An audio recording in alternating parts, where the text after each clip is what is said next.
Today, we're going to unpack the arguments from a pretty provocative book called Everyday Anarchy. Now, it takes a word that for most of us brings up images of chaos and violence and argues that we've got it all wrong. Let's see how. So before we dive in, just take a second. When I say the word anarchy, what's the very first image that pops into your head? Seriously, what do you see?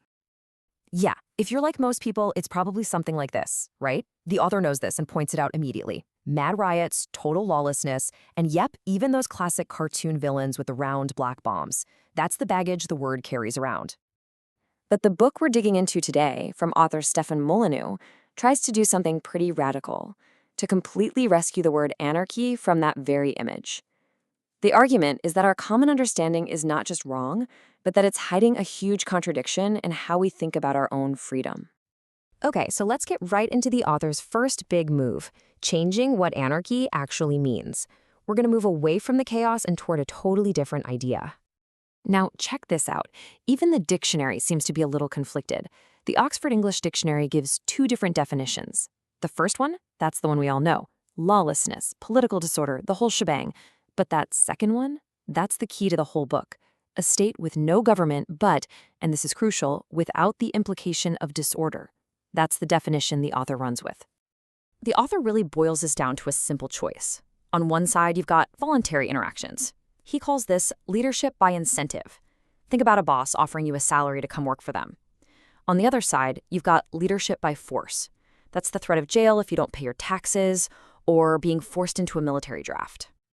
And this is the most important takeaway right here. The book argues that anarchy doesn't mean no rules. It doesn't mean no organization or pure chaos. It simply means a society based on those voluntary interactions we just talked about, and a complete rejection of coercion, which the author labels political violence.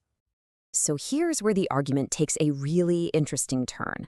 The author claims that not only is this kind of anarchy not scary, but you already live it, and you love it, every single day.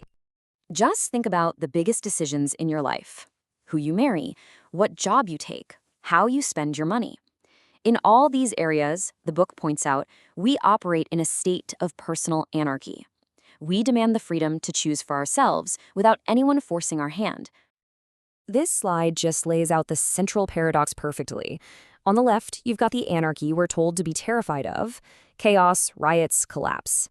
But on the right, that's the anarchy we live and demand as a basic human right, the freedom to choose our own spouse, our own job, our own friends. And the author just nails this paradox with this single line. It suggests our fear isn't based on what's real, but on an image we've been taught. We love our personal freedom, our everyday anarchy, but we're terrified of that exact same principle when you apply it to the bigger picture. Okay, so if anarchy is just non-coercion, that brings us to the author's critique of the state. The book basically defines the state as the polar opposite, an institution that's built on the threat of violence. So the book poses this question to really challenge what we think we know. We're taught to connect anarchy with violence, but the author says, hey, let's just look at the numbers.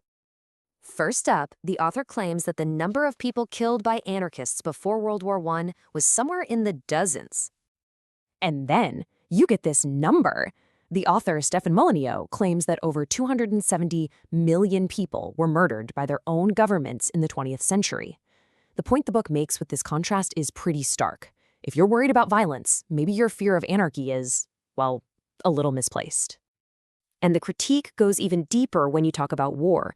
The book makes the case that the violence you see on the battlefield is only possible because of a quieter kind of violence that happens first, right at home.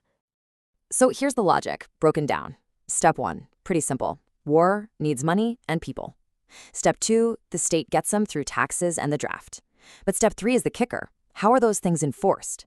Through the threat of force, prison or worse, against its own people. So the conclusion, according to the author, is that every war has to start with that act of domestic coercion.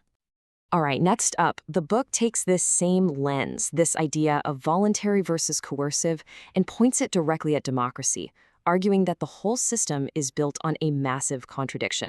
So the author says that for a democracy to even make sense, you basically have to believe these things are true.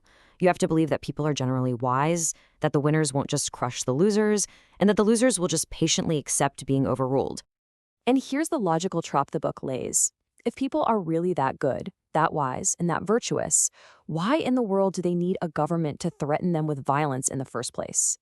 But if they aren't that good, then how can you possibly trust them with the immense power of the state just by having them vote? Okay, so all of this builds to one final really challenging question that gets right to the heart of the entire book's argument. It's all about what the author sees as a huge inconsistency in our own ethics. It's like we have one set of rules for our personal lives and a completely different set of rules for our political lives. And this is the question the book leaves us with. If we all agree that freedom, consent, and not forcing people to do things is the right way to act in our friendships, our families, and our careers, then why do we not only accept but actually demand a system based on threats and force when we talk about society as a whole? It's definitely a question to chew on.